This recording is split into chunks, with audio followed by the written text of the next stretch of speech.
Hello, my name is Sydney and I'm currently applying to medical school for the 2020 application cycle.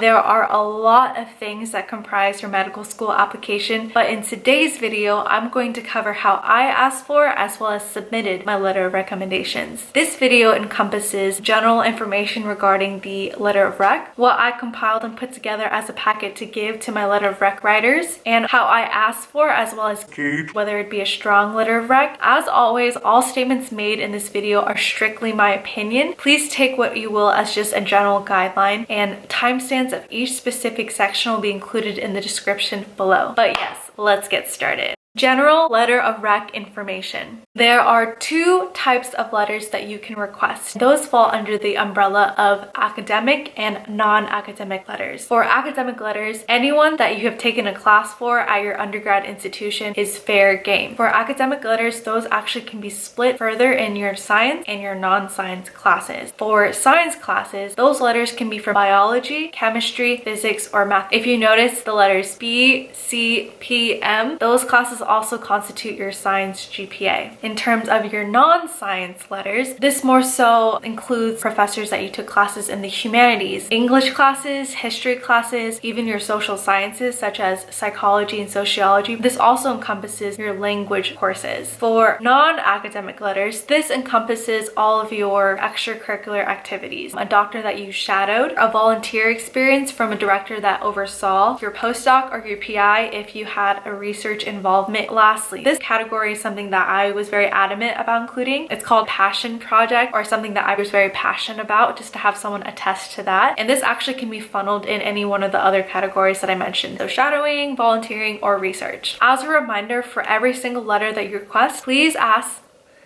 as if I'm telling you to please. No, you should ask your letter of rec writer to include it on an official letterhead if it's affiliated with a school or with their specific company. You should also ask them to include their contact information, not that schools would actually contact them, but just to have as a general basis their email, phone number, especially their name. Lastly, to sign everything off nicely and neatly packaged with their physical signature. In terms of how many letters you should ask for, this honestly varies. Each school accepts a different range of letters. I would say just to be safe, bare minimum at least 3 to 5 letters. There are different ways to submit letters, such as individual letters, packet of letters, or a committee letter. The latter two are services that your school sends on your behalf, but in my case, especially since I came from a big public school, I personally went for the individual letter approach. I know I mentioned 3 to 5 letters is good, but I went buck wild and got 7. For my academic letters, I got my introductory ecology professor. I was not close to him, or I didn't really talk to him, but I was kind of scrambling last minute to find someone, and he luckily agreed to help me out. Second, I asked my aquatics communities professor for my science letter, and she was the homie. I actually became friends with her my senior year, and I would always chat with her in office hours. For my non-science letter, since I was very passionate about the Vietnamese community, I knew that I wanted to ask my Vietnamese professor to write that letter, since it was a good testament to my love for the Vietnamese community. Unfortunately, that professor ghosted me, so I ended up having to work with the TA, which is not recommended to have a TA letter, but at that point, I just had to make do with what I had. For my non-academic letters, I had a doctor that I shadowed, the director of the free clinic that I volunteered at, and she so happened to also be a doctor. 2 birds, 1 stone. For my passion project category, I had a director of the cultural pageant that I competed in, as well as a director of a patient pen pal program. In terms of when you should ask for a letter of rec, in an ideal world, you'd ask at the peak prime closeness of your relationship to that letter of rec writer, but a lot of us just don't do that. So if you can, and while you're still making these relationships, taking these classes, ask for your letters proactively right then and there, that's awesome. But if, let's say, you are nearing the end of your college career and you're like, oh crap, no one knows who I am, that's also okay. Not recommended, but it's okay. To answer the question, you need to submit the letter of recommendation to the school by the time that they're reviewing your secondary application. In some cases, you actually won't even need the school to to receive it until July or August with my specific timeline from my experience of applying. But just for general continuity and to reduce any feelings of anxiousness, I would recommend asking for your letter of rec about 2 months before you intend to submit your primary application. Ask early rather than later, since your teachers are probably going to be inundated from requests. So at least they have a mental gauge of, okay, I'm going to reserve this spot in my quota of letters for this person. So how are you going to send your letter of rec? There's actually 3 modes how. According to the AMC, you can either use the AMCAS letter writer application and use snail mail, but I personally use Interfolio, which is a third-party company that sends letters on your behalf to AMCAS and AMCAS eventually to the specific school that you're applying to. The letter of recommendation packet. I actually sat down with one of my letter of rec writers to ask what helps when she does get requests. How can we make her job easier since she has to write so many letters? So I'm going to look at my laptop right here. I'll split this part up into 3 components. The first being the general letter of recommendation packet. This packet included a couple sections just to give her a refresher of who I am and also details that she might have not known about me. General information such as my name, my undergrad institution in case this letter writer didn't come from my school, the major I pursued, my graduation year, as well as some distinctions, my specific interest in medicine, as well as a photo of me since she probably is getting a lot of requests from a lot of names. For the overview section, I included a sentence of how do you know me. The next section, I included my motivations for medicine as well as my involvements that showcased why I was passionate about medicine. And within this motivation, I included my long-term goals as well as my specific interests of community medicine and geriatric medicine. With my motivations, they all encompassed a theme. The way I like to organize was with my themes of medicine, I actually divided it further into pillars of how I got involved in projects that exemplify these pillars. Specifically for this packet, the 3 pillars that were my pull to medicine, education, and mentorship to my Vietnamese culture, as well as if you know me, you know that I'm a big softie. Big reason why I want to do medicine is just to be able to emotionally connect with people and to care for something as intimate and sacred as their health. The next section I included was why I believed I was a good fit for medicine, as well as some example points for her to pull on if she needed some inspiration. And lastly, I just included a section of what I've been up to during my gap year. The next kind of clump of information I wanted to give was my application information, my official transcript of my grades. And this personally I would say is extra credit. The personal statement is a great story explaining why you want to do medicine, but to have someone read through that and then come to their conclusions of, okay, from the story I can tell that they're this and that. Yes, they can do, but it just takes a lot of time and effort, especially when they are kind of inundated with other requests from other students or just with their own personal academic or clinic responsibilities. I would say the personal statement, yes, include it if you have it, but if this is a reason that's pulling you back from asking sooner rather than later, it's generally okay. This is just a bonus, but at the time when I asked my free clinic director to write this letter for me, I actually had my work and activities section on my AMCAS app already finished, so I just included that just for her to have a more comprehensive picture of who I was as an applicant and what I cared about as a person and just me.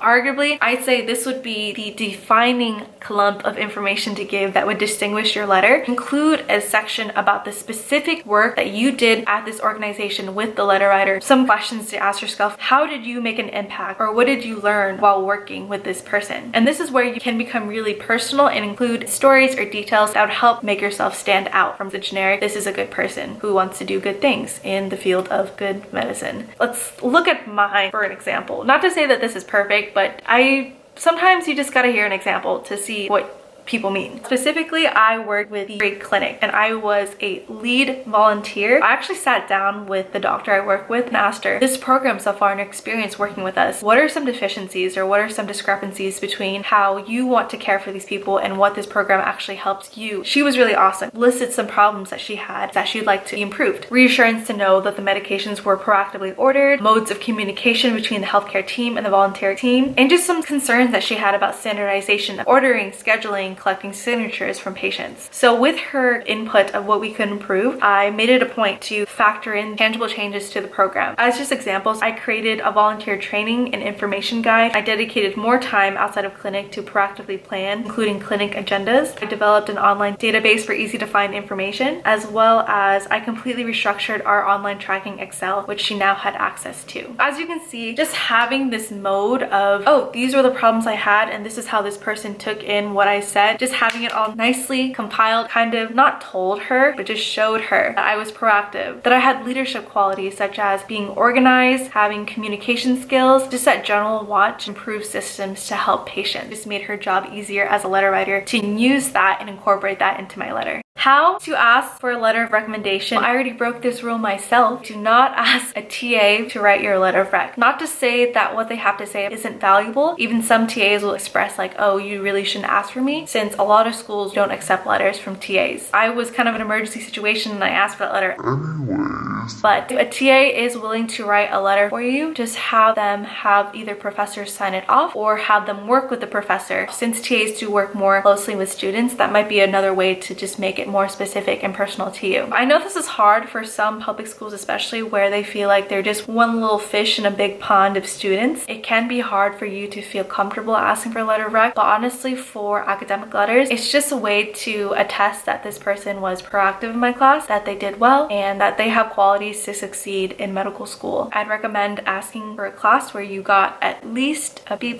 or higher. The fear of someone saying no shouldn't bar you from asking for that letter of rec, because at the end of the day, you not asking will put you in the same place if they say no. And just also understanding that professors, part of their job in addition to teaching is to foster and push your career further, whether that is in career or in grad schools, to kind of calm your nerves when you are about to make that ask. In terms of how you should ask, so you can either show up if you're still at that school or taking that class after some time building a relationship in person in their office hours, not only a letter rec but a strong rec. By asking with that language, you can kind of gauge, okay, this person's kind of hesitant or this person is willing to write that letter for me. Or if it's been some time since you've taken this class or you're no longer in your college town, email them to set up an appointment to meet in person just to ask if that's something that would make you more comfortable. And this is what my teacher personally told me, but she said that a lot of times when people email her to ask for a letter of rec, just including short snippet if there was a memory between you two or a picture of yourself even, just to help them re-jog their memory. So I'm going to read a sample email that I sent to my letter of rec writer. Honestly, I should have kept this more concise, but I just overwrite sometimes. I'll also include this in the description below just for you to have like as a general idea. But I went, hello, doctor. I've been very fortunate. I'm already reading my letter wrong. I've been so fortunate to meet you within the past year. I'm really grateful to have been able to see how you communicate with patients, clinic staff, and medical students because you do so with such respect and care. You embody a lot of qualities I want as a future provider and honestly as a person, and I thank you for writing this letter of recommendation for me. So this is actually an email request I sent after asking her. So in addition to giving that packet in person, I also wanted her to have an electronic copy. I wanted to give you a heads up that an interfolio link to upload the letter will be coming soon. The projected deadline for the letter is June 21st, and my AAMC ID is in case it's needed. To have as an electronic copy, here is the letter of recommendation information packet I gave you at clinic, and I bullet pointed what it included. My letter of recommendation information, and that encompasses my student background and my motivations for medicine, clinic specific work that I did at this clinic, my work and activities section from my AMCAS application, and application information including my academic transcript and a personal statement draft if she wanted to read that for fun. I am planning to send my application within the first week of June with all of my fingers, toes, eyes crossed. It's been such a tumultuous, rewarding journey to get to this point, and I am so excited to embark on this new chapter. Please let me know if there are any questions, and thank you again for all of your help. Sincerely, Sydney Dong. XOXOXO. Big kiss, little kiss, big kiss, little kiss. Just kidding. So this doctor, very familiar with the letter writing process, but in case your letter of rec writer isn't very familiar, I would also include in that email just a general gist of how they can structure their letters, such as an introduction of who they were, how they knew you, and whether they would or would not recommend you to medical school. The next section could be qualities that you have that would make you a good or bad doctor. Leave the options open. Next section could be how they saw you as a person. And lastly, a closing statement reiterating that recommendation statement they made earlier, as well as their contact information such as email and phone. So that concludes my overview of how I made the process for my letter of rec writers easier. For each one of them, I always made it a point to either give them a little sum just to show how thankful I was for them helping me, whether that encompassed like a thank you letter, a little gift of some sort, or continually give them updates throughout the year of how my application cycle was going. Just, you know, as like, hey, you helped me. This is how I'm doing. Thanks. Yeah, those are all the points I wanted to cover today. And if you have any specific questions, please feel free to leave them down below. I will definitely answer. Best of luck to you shooting your letter of rec shot, and I will see you next time. Bye.